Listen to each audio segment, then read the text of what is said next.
কোরবানি ঈদের সময় সীমান্ত দিয়ে অবৈধভাবে যেন কোনো পশু দেশে প্রবেশ করতে না পারে সেজন্য বিজিবিকে সতর্ক থাকতে বলেছেন মৎস্য ও প্রাণী সম্পদ মন্ত্রী আমিনুর রশিদ।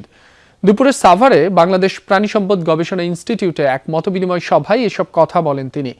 এ সময় তিনি জানান, দেশে গরু, ছাগল, মহিষের অভাব নেই। কুরবানির জন্য 1 কোটিরও বেশি পশু প্রস্তুত রাখা হয়েছে।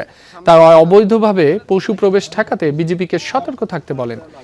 মন্ত্রী বলেন, চামড়ার বাজার নিয়ে বাণিজ্য মন্ত্রী ও ব্যবসায়ীদের সাথে কথা বলে নতুন দাম নির্ধারণ করা হয়েছে। চামড়া শিল্পের সুষ্ঠু ব্যবস্থাপনা নিশ্চিত করা হবে। এ সময় ঢাকা 19 আসনের সংসদ সদস্য ডাক্তার দেওয়ান মোহাম্মদ সালাউদ্দিন বাবু সহ আরো বিভিন্ন দফতরের কর্মকর্তারা উপস্থিত ছিলেন। চড়াই পথে যেন না আসে এটার জন্য ব্যবস্থা নেওয়া হয়েছে।